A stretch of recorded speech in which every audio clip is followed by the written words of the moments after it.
What's up, Shelf Addicts? Welcome back to the Shelf Addiction Podcast. Today on Book Chat, we are continuing our reread of the Mercy Thompson series. This episode, we are covering Book 13, Soul Taken. Stay tuned.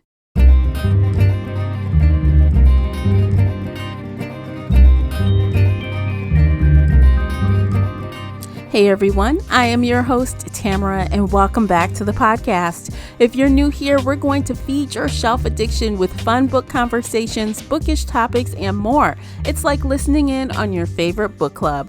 Participate in this discussion by joining the Facebook group Shelf Addiction Official or over on the Book Clubs app. I hope to hear your thoughts on today's show. You can also find me and Casey on Twitter and Instagram. The links for everything I've mentioned are below in the show notes. If you enjoyed today's episode, please support the podcast by sharing it with some book nerd friends or on your favorite social media space. And don't forget to hit that like button and subscribe before you leave. That will really help me out, and I appreciate you for doing it. The uncut video version of this podcast is available right now over on Patreon.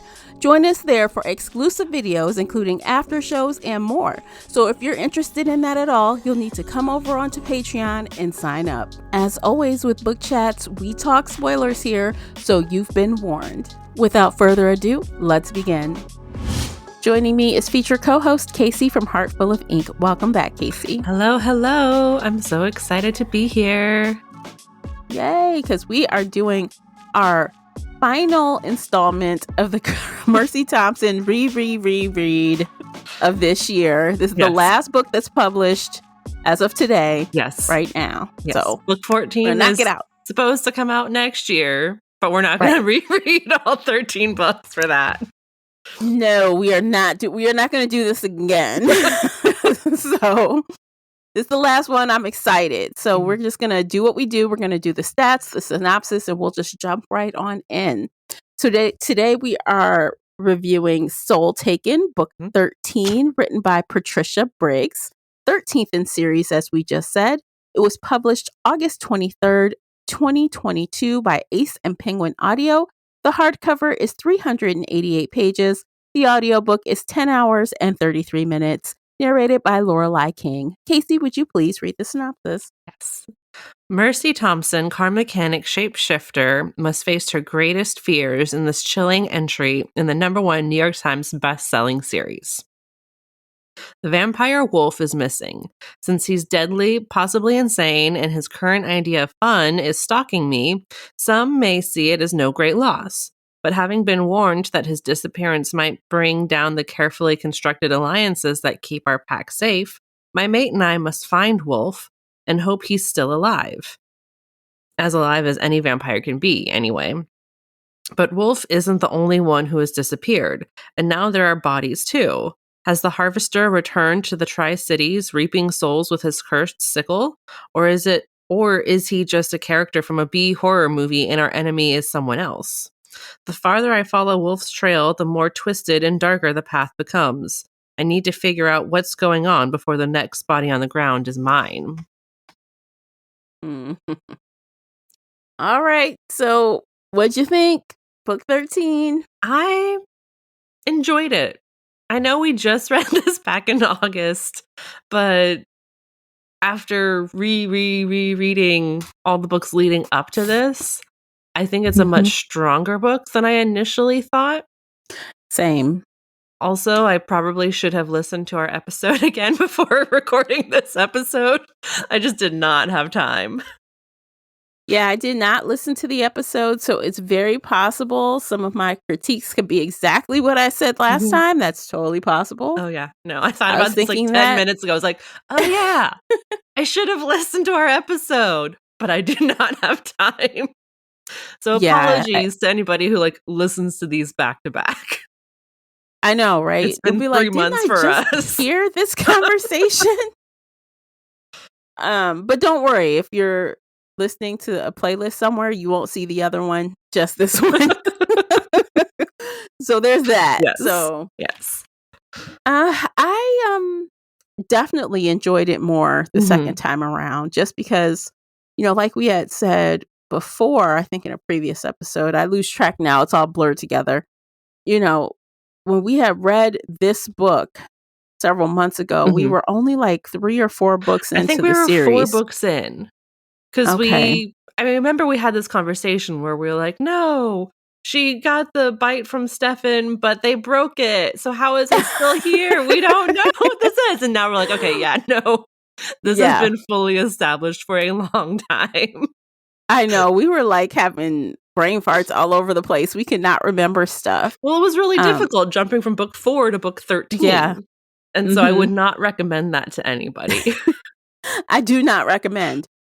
But ironically, I do feel like if you hadn't read anything by Briggs and you said, "Oh, this cover art looks nice. Let me pick it up and see what it is." Because, nowhere on this book does it say it's 13th in series. It So if does you're not. one poor soul who just Mhm. picked this book up saying, "What is this?" I still think there's enjoyment to be gotten out of it without the history. Like, it's a full enough story. I think so. I think it Yeah. would be a little confusing. Like, you would absolutely know that you've missed out on a lot because there are a lot of ties back to things. Like, they mention Frost, but Mercy's like, "Oh, yeah, no, we killed Frost, and that's, dead and done." But there were references to him. And so I Mhm. think, yes, you could read this and enjoy it, but you would know, like, "Oh, I've missed a lot." Yeah, you probably question, "Is this in a series?" You'd Oh, question, absolutely, yes. um, but I don't think it's, like, so obvious. Like, I don't know, maybe it's just me taking for granted that I read all these books recently. I don't know, because I did enjoy it last time when I couldn't remember half of anything, Oh, yeah, no, but like, it's an I enjoyed it enjoyable more. book, but I Yeah. definitely enjoyed it more after just rereading everything and, like, remembering the witches, remembering Frost, remembering everything that went down in Europe. Like, last Yeah. time, I absolutely forgot the co-pilot who taught Adam how to break the vampire holds, and So he did that this to dude he's getting payback in this book from I just had to look on my shelf. 1, 2, 3 books ago. Silence Fallen, yeah, book 10. Yeah. So he's getting payback now from Mhm. way back then. And it's only So, and been a all the few things you mentioned. months. 'Cause she Mhm. was kidnapped spring, summer? I need to look up the timeline.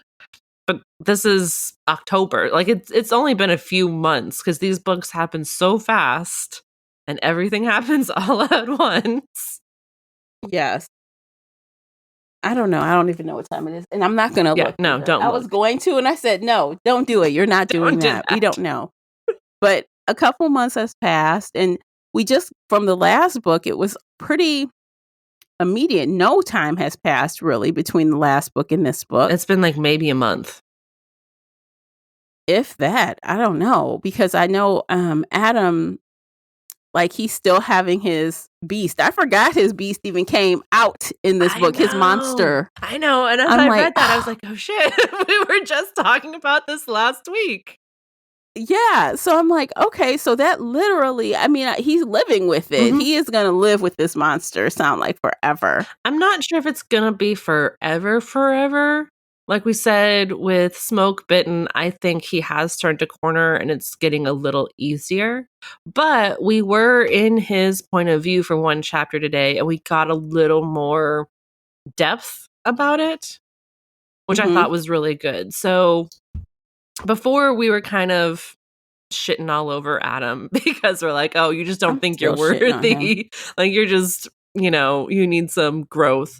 But What chapter was that? Do you it remember, was 8 or like, how far 9. in? Like, it's in the Okay, middle it's of the pretty book, early. but he talked about how he created this monster while he was in Oh, Vietnam and having to yes. do unspeakable things, and I think that's a very Yes. valid reason to have a monster inside of you because you're Mhm. killing women and children and innocent people, and it's, war is fucked up and will fuck you up, and if you were Yeah. a good old Southern boy who went to church every Sunday and didn't wanna do anything too terrible and had to do Oh, that, there it like, is. his monster makes a lot more sense now. Yeah. But I think It does, and I mean, I never really faulted him for having it, you know what I Mhm. mean? I just thought that the way that he handled the situation with Mercy was Oh, shitty, yes. and I still think that. I still blame him. Like, he could have, I don't know, even after she called him out for stuff being wrong, he still was like not keeping secrets and not really saying. And I'm like, you knew the whole time what was going on. Really, he did. And he didn't say anything. So he still has points down. He in my does. book. Yes. I don't know. I guess he was the hero a little bit in this book. He tried. He was good. the hero. But of course, Mercy, God, Mercy saves him and everybody again. Actually, I think it was more Sherwood saving him than Mercy. Like, Mercy had the physical touch in the moment, but it was Sherwood's magic who really helped Adam, like, break the ties with the harvester. But not if he didn't know how. Mercy told him everything that she knew. She kind of like downloaded a bunch of information so he would know how to do it himself. Without that, he wouldn't have known what to do. He would not.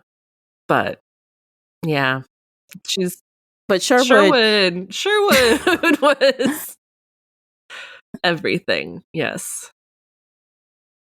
Yeah, he definitely has a really active role in this group now, and I can see him, you know, like he said, like the character said, "Oh, we're good. I'm not going to fight for this. I know how to deal with this, but that's not to say I'm not going to have a couple tussles with Warren and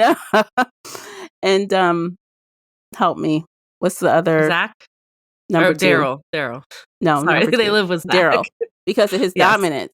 He can't really like not show it when he doesn't want to. He's like, I kind of forgot how to do that. So we might have a couple of tussles, but it'll be fine. Like, no one will really know what's happening because everyone kind of assumes he's like fourth in the pack anyway.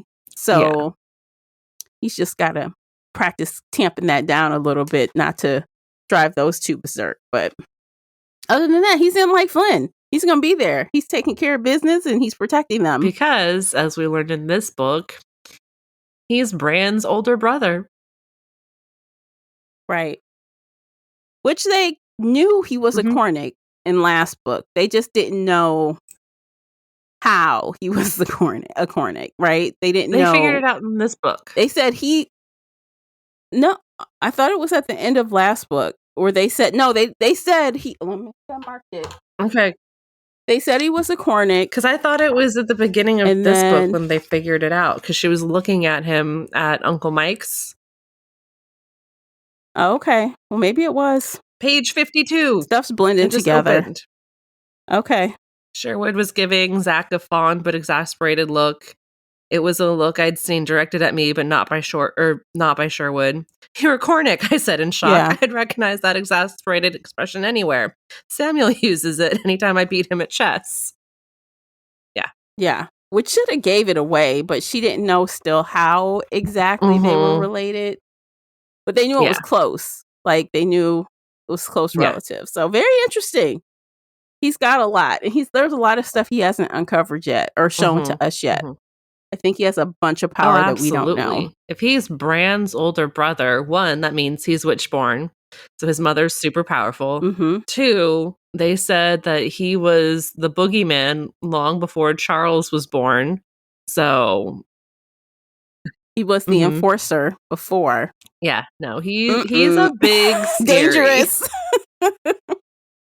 Dangerous. He's scary and dangerous, but he's so cute with his little kitten best friend. His little one-eyed kitten on his shoulder. Yes. Yeah, he's like this two opposites, you know. He seems so nice and kind, and then like, don't turn your back because he will murder you. You know, he could.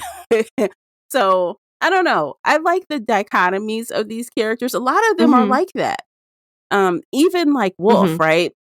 He is the perfect example of this dichotomy of like two different types of personalities, extreme different ends of the spectrum. Like, you know, when you could tell he didn't want to kill Mercy. You know, we know he was taken over by the weapon, what do you call it? The soul taker, whatever.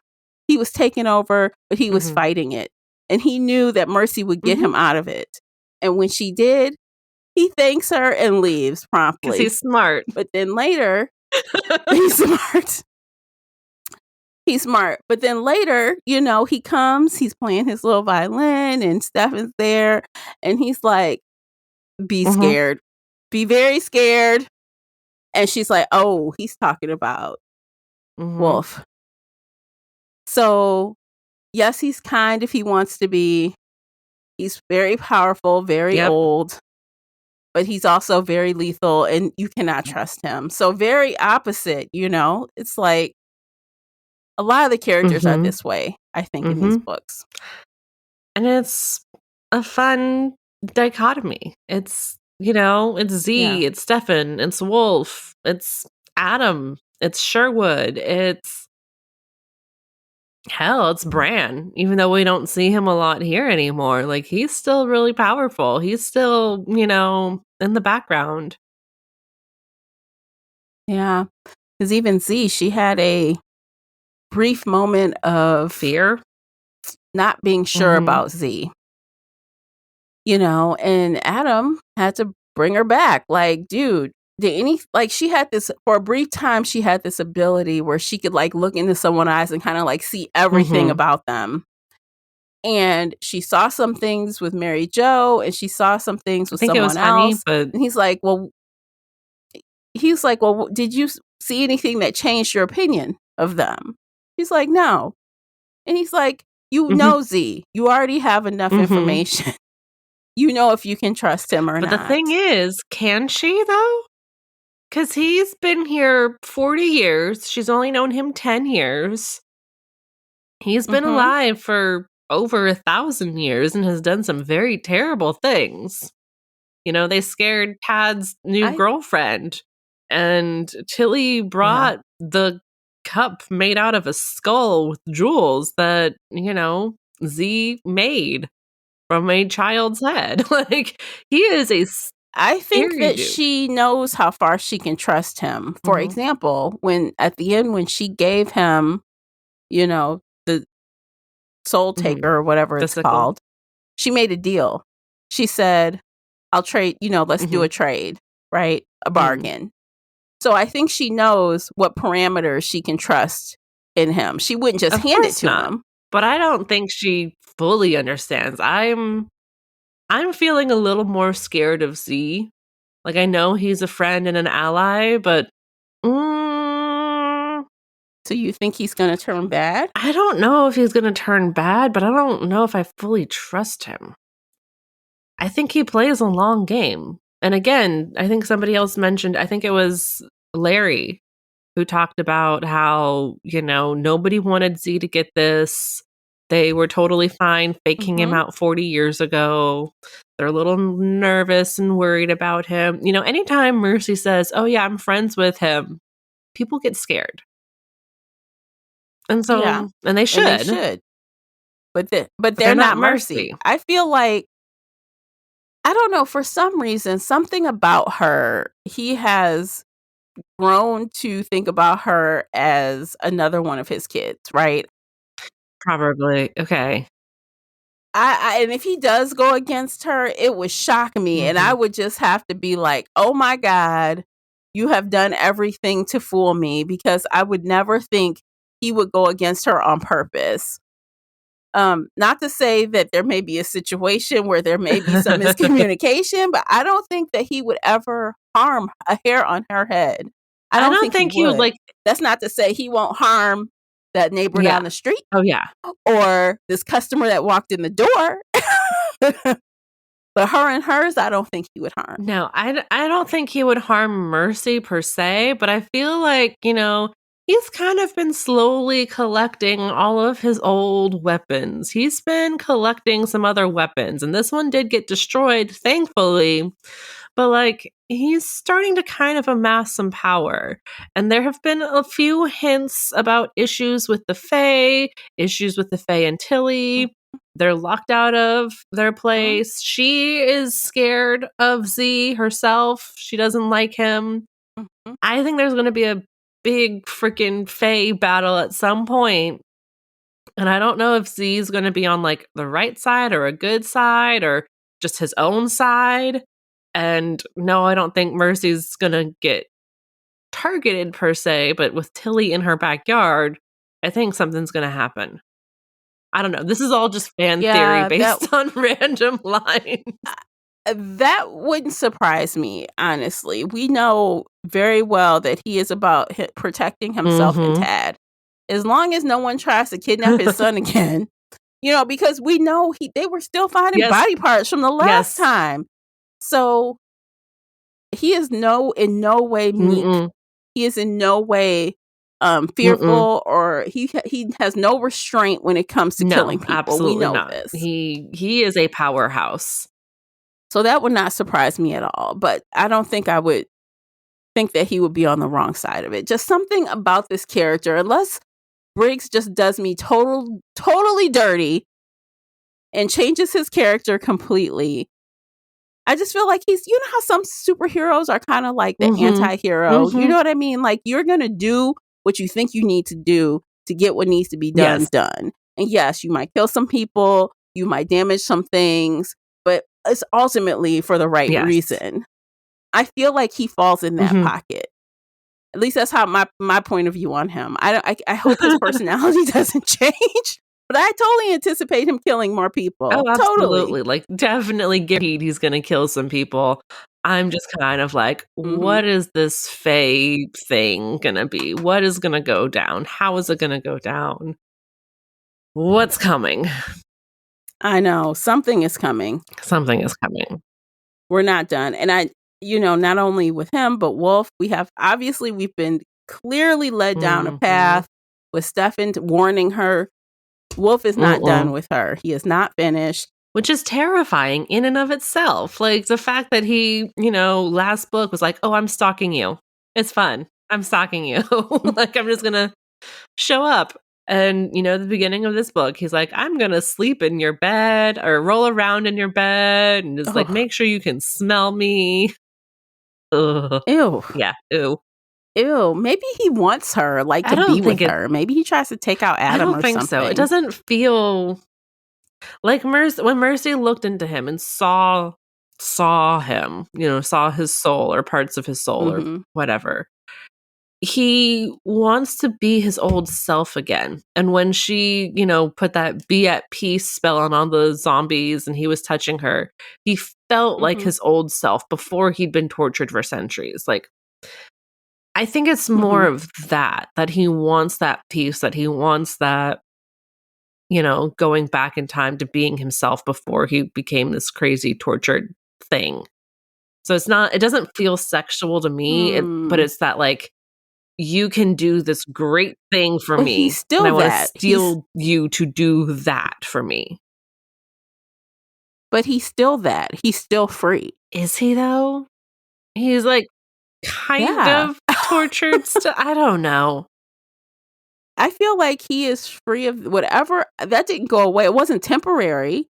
Yeah, he got consumed by the soul taker thing, but I feel like once he was free of that, he's back to normal again.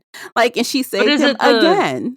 the normal, like, that we've known from the past few years, or is it the normal from, like, 5 centuries ago that he wants?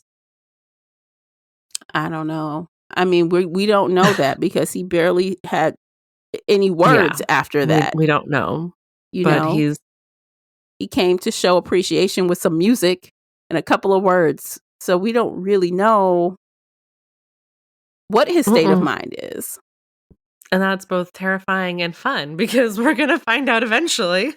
Mm, mhm.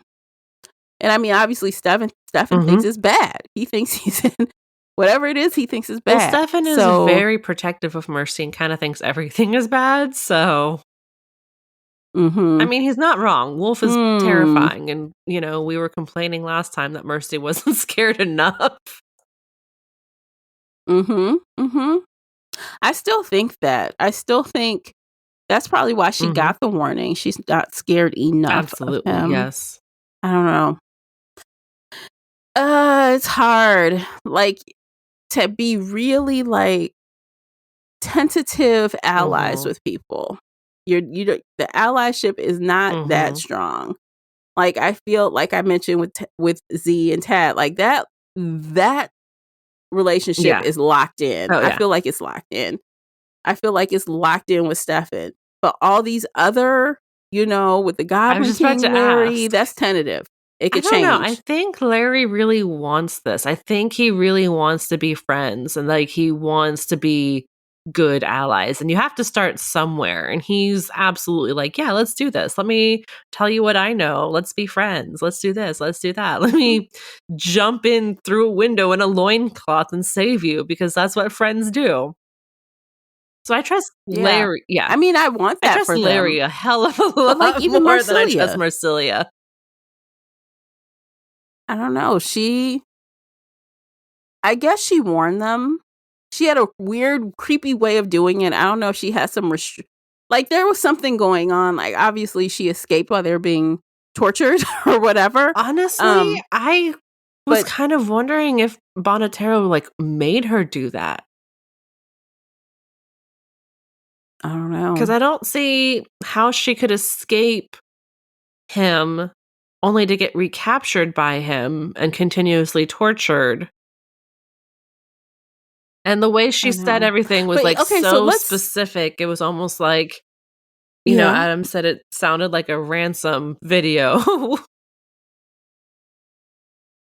Well, it could be, but I feel like she had some quirks to let them know they were being warned. Even Adam said, "Well, she told us this was Mhm. going to happen."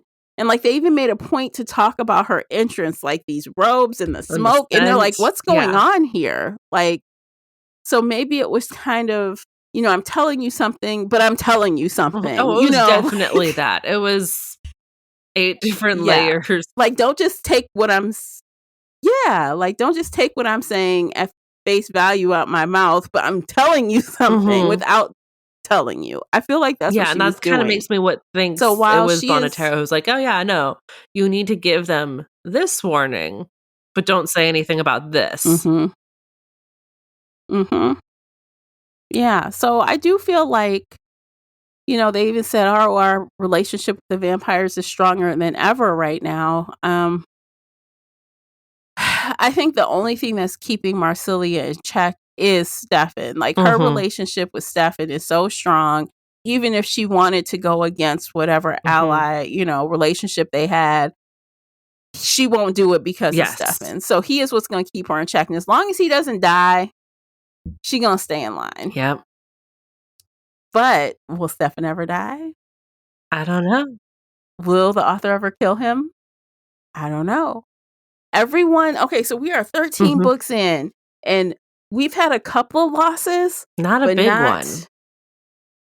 not any we've had B Yeah, team losses, or right? even C team, like It's time for Paul. some murders.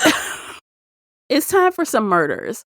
Like we need a big component of Mercy's world to drop out from up under her. I Mhm. think that would make like the biggest change in the plot and like make things so amped up Oh, yes. because she's really like even though they go through things, she is really Lucky. Mhm. secure, lucky and secure in Yes. her team, like all the people Yes. around her. And there have been some very close calls for her as well. Like, she has almost died multiple Yeah, times and come back from death, I and, know. like, we're lucky she's still alive. But yeah, out of That makes me wonder though. Like what do you think? How long can we go without a major player dying? And it starts to feel, okay, yeah, we know she'll live. We know Adam will make it through. We know Mhm. that nothing, you know what I'm saying? How long before that gets I old? mean, you're right. It needs to happen at some point. I don't wanna say that it will or anything like that, but, like, everybody keeps getting tortured and they keep escaping their torture. So Mhm. but Mercy is the daughter of a chaotic god who is in control of death. So, even if somebody Yep. does die, like, would she bring them Do they back? ever die? You know what? I think that would make me Mhm. angry because I think about like TV shows and even other books, when no one Yes. stays dead, no one is really dead. When that happens, there is no, what is the word I'm looking for? You have no buy-in To to believe that somebody be emotionally, attached to these characters because no one ever really dies. It's like Supernatural. Like, even Sam and Dean die Mhm. 500 million times throughout the entire show, but they always pop back to life. Mhm. Like, it's every time they kill somebody off, they bring them back. And yeah, Yeah. It loses does. its weight after the first or second It time you bring them does. back. Like Vampire Diaries, like no one ever freaking dies. Like, yeah, they just got stabbed, but they're alive. Yay. Oh, you got it's just, it's a mess. So I hope that Briggs is able to not only, keep going with this series in a way that's exciting, but also in a way that Mhm. is fresh. After 13 books, like, I feel like we need a Mhm. shakeup. I feel like I'm itching for a Yes. shakeup. And like I think about, like, for example, J.R. Ward. She made a major plot twist to shake Mhm. up that world. It's not the same old, same old. She did something big to shake things up. That's what Briggs needs. We need some big shakeups. I mean, I feel like good about them, right? I've had some issues after we found out some stuff about Adam. But like as I was finishing this conclusion today, I was really just like, okay, cool, but what's next? Like what now? I just don't want to, I don't want to Yes. become bored. We need some need big something, things to come, and I something. think there are a few big things coming, like this Fae War. I Mhm. think that's still in the works. Mhm. They need to kill off Bonatero. Like, he is Mhm. pissed. Just kill So him. there's going to be a big vampire fight, and that's something they can't do without Bran and the other werewolves. I think now's a good time to take a break. So we're going to do that. Listen to these commercials. You guys check out the book review journal available right now on Amazon. And when we come back, we'll finish our conversation of Soul Taken. Stay with us. Today's episode is brought to you by the Shelf Addiction merch store. Check out all the bookish t-shirts, notebooks, mugs, and more. Don't miss out on these original designs, perfect for any book nerd. Support the podcast and visit shelfaddiction.com/merch and pick up your next favorite bookish item. All right, welcome back, guys. We're going to continue the conversation. I'm trying to think of what else. Like, there's so many threads. And I could see this going on for a while because there's so many things that still need to get tied up. The witches. Oh my God, the witches are still a threat, technically. Yeah. I know. Every threat, she's just hitting them out the park. Bam, bam, bam. Throw one, I'll hit it. So, what character death would devastate you? I think I feel really bad if Warren died. Me too. Or if Ben died, I would feel really bad. I think the biggest gut punch would be Adam, but I don't think that Briggs would do that to Mercy. I don't think she would either. I don't think she can do that, like, for herself or for anybody. But yeah, I think the most emotionally devastating death would be Warren, with Stefan being number 2. Ben would be really upsetting, but I don't think it would be as devastating. Yeah. I don't really care about stuff, and I'm like, bye. I know. It's like, he's fine. He's fine. He's fine. Yeah. But I'm like, if you died tomorrow, dude, I'd be like, damn, let's throw him some flowers over his grave. But I wouldn't be like, oh no. I think Mercy would be. She would be devastated. But yeah. Yeah, I think Mercy feels conflicted about him. Like, I know that she considers him a very close friend, and I think she would be hurt by that. But she also has expressed clearly issues with the type of relationship they have with each other because of that bond. So I think release of that bond would give her some relief, honestly. Yes. So I think she would have a lot of conflicted feelings about it. Yeah. I Well, don't know. Adam has a backup plan to kill him someday, so Yeah.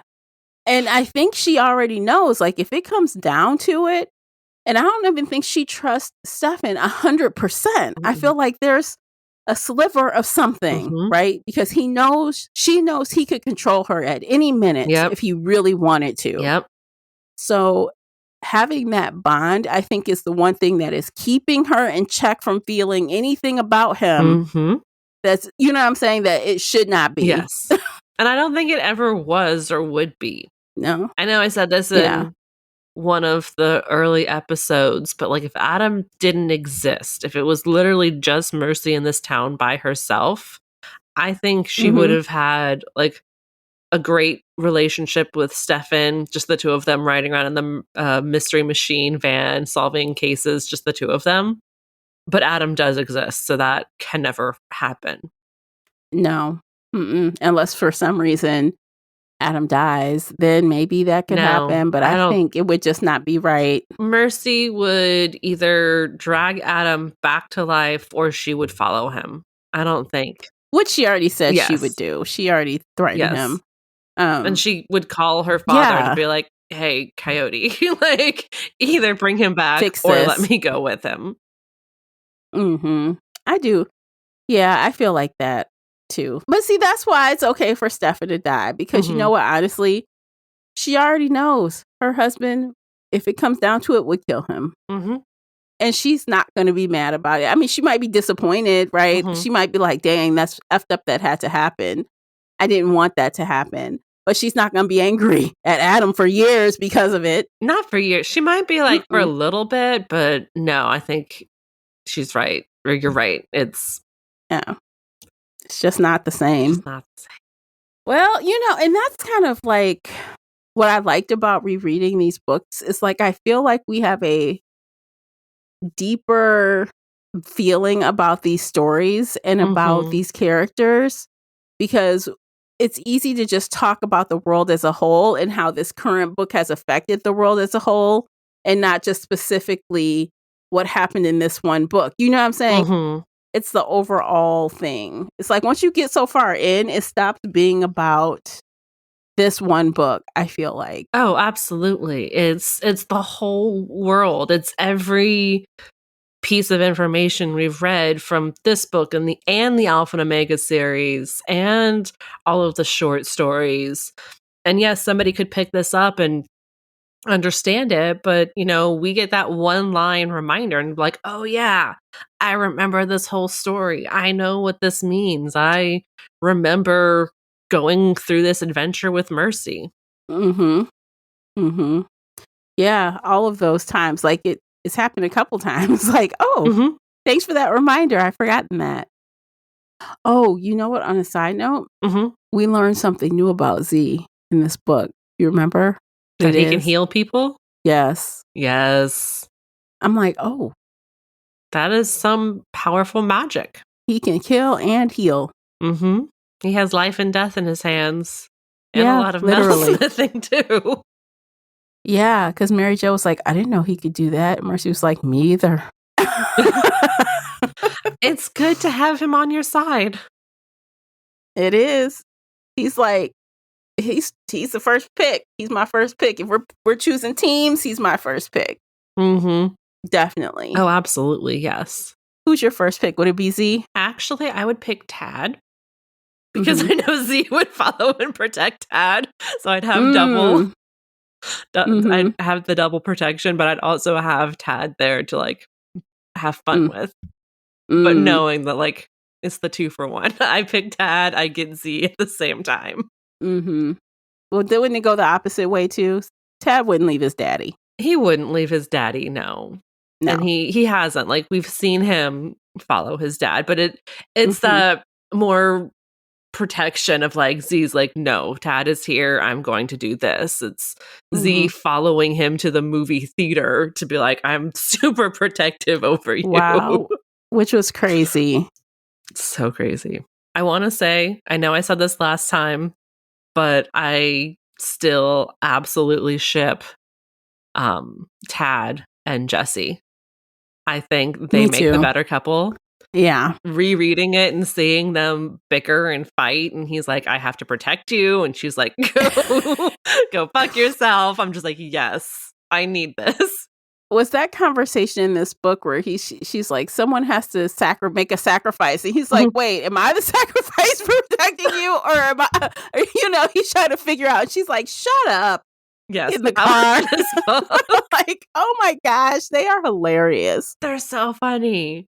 And no, they're not ready for each other yet. And she's absolutely like, you need to make up with my friend Izzy. Like, you need to fix your relationship. You need to go do your own thing. And I'm like, oh my God. The two of them need to get together, and it's going to be amazing. But she needs some experiences. She does. That's the thing about when you get with, like, if you're a human and you get with paranormal creatures, I feel like it's not fair if you don't have world experiences, because it seems like when they fall in with this lot, it's like a forever thing. Yes, but also Tad is, just a couple years older than her. He's half human. He was born in 1980 something.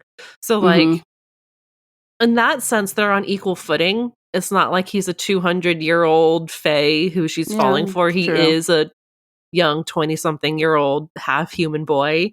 He just also happens to have all of this super He feels old to me, though. Does he feel old to you? Like, his personality, except for those points, for example, like we just said, they had that little tiff as they're walking to the car. Like, I feel like sometimes his youth shines through, sometimes. But in general, he just feels old to me. He's been through some things. And I want to know more about, like, what happened back on the East Coast, because something went down. He was tortured with his dad. And, he has been through some life experiences. Jesse's also been kidnapped and tortured a little bit. She's gone through some shit. She's more mature and evolved than her friend Izzy. Izzy is not ready for Tad at all. Poor Izzy. Like, she's not. Oh my gosh. She's not prepared for any of this. No. Which is why they won't last. Yeah, no. But you're right. I think Jessie does need a couple more years. Yeah. Whatever it is, she needs a lot of it. She needs experiences. She needs boyfriends. She needs friends. Gabrielle, what's his name? Gabe? Yeah, but that was kitty love. That don't count. She needs adult love. She's had her heart broken. She's been through some stuff. Like, she's not. I keep comparing her to Izzy. I feel like Izzy's, the human in the room, and Jessie needs some time, but yeah. You think a high school heartbreak is the same as an adult heartbreak? Oh, absolutely not. But when you're 16, 17, that's all you know. You're just like, my life is over. I know all the pain of the world. It's just so raw, almost. It's different, but I don't know. Yeah. Like, that's, I think, part of the reason why I think Mercy and Adam are so great together, because she had a whole world before him. You know what I'm saying? Like, she was 30 before they started dating. Exactly. Like, she was a fully grown adult. Yeah, and I appreciate that, because I really hate when it feels like there's an imbalance in that arena.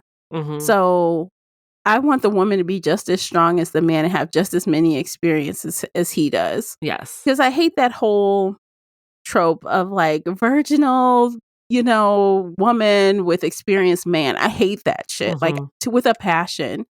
So that's why I'm like, I want Jessie to, like, grow up, like, be fully grown in her woman, and then get with him, because he's still got some learning to do too. He's not absolutely. So they'll be waiting for each other when the time is right. Yes. I don't know. That's just my 2 cents about it. I guess I'm just not woo-woo and mushy about that. I just love their bickering, and the fact that, like, she's not fawning over him and he's not putting up with her shit, and, like, they're butting heads. And I love relationships like that, where it's like, okay, we're not quite on equal footing, but one person isn't fawning all over the other person. One person isn't, letting the other one manipulate them into anything. Like, they screamed in front of her car because he was like, I need to protect you. And she's like, fuck no. To the point where Mercy and Adam were, like, staring out the window going, do we need to interfere? No, stay out of it. Jessie held her own. Yeah, she did. Like, oh my God, that's because they're friends. I feel like, you know how you have this comfort level with friends, and if it ever switches to another tone, it like sometimes there's a stumble. Like, the tone has changed. We got to figure out a new dynamic. So I don't know. I'm curious to see if it will be an easy, smooth flip for them when it happens, or if it's going to be like, oh my God, we have to start over because I don't know you like that. I just hope that Gabriel doesn't come back and there's this awkward, awful triangle. Like, that would be awful. We never found out what was in that letter. Mm-mm. It was probably something like, I'll always love you. You were perfect for me, but, I understand life. And because he had a girlfriend 2 weeks later. He did. That's him off sowing his wild oats and getting experience. He might come back. He is fully human, and Jessie is human right now. Like, well, yeah. I don't know. I think she's better with Tad. Mm-hmm.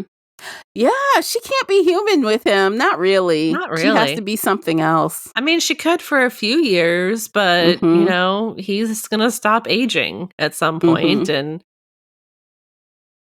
I mean, he can use glamour to look old, but... I think you're onto something there. Ooh, okay.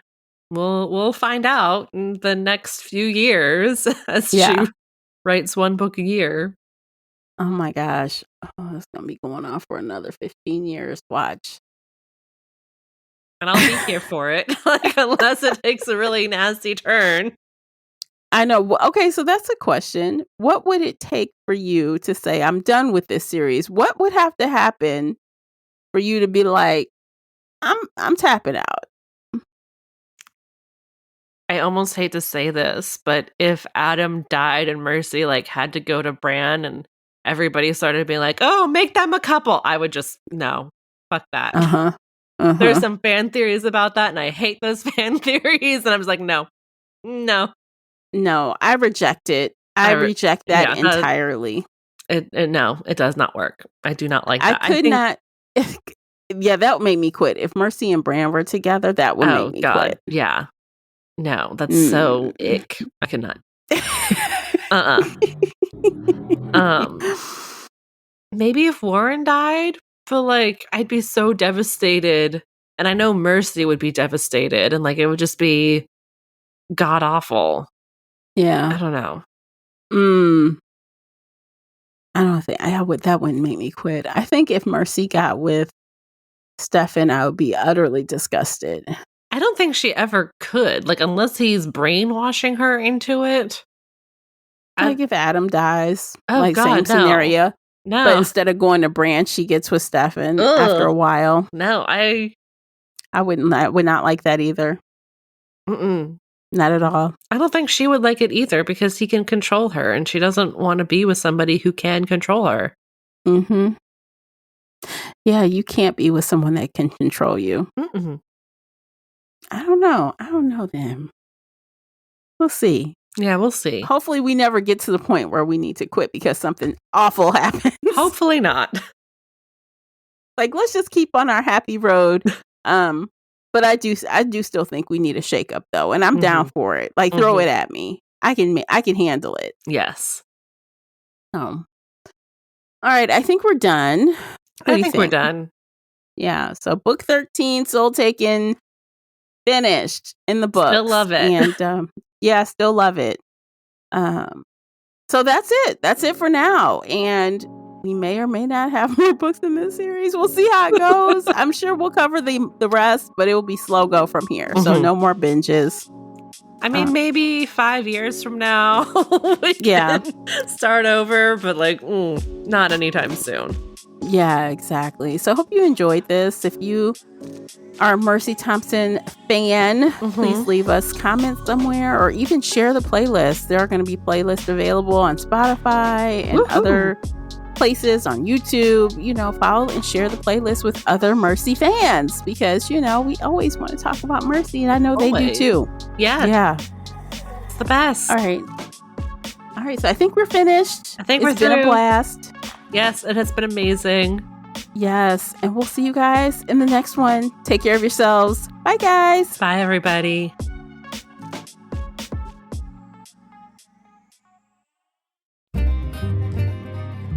If you enjoyed today's episode and would like to show your support, there are a few things you can do. Head on over to Apple Podcasts and leave a positive 5-star review, or like this episode on your favorite podcast player. It seems so simple, but it really helps me out. You can share this podcast with other book nerd friends or on your favorite social media space. You can also join the Shelf Addiction Patreon family. For as little as $2 a month, you will help us produce even more awesome content for your ears. You can also consider joining the Shelf Addiction Official Facebook group, where we talk all things bookish and more in a safe space. The Shelf Addiction Podcast is a part of the Nerdy Maven Network. You can also reach us via email at info@shelfaddiction.com. Thank you for listening.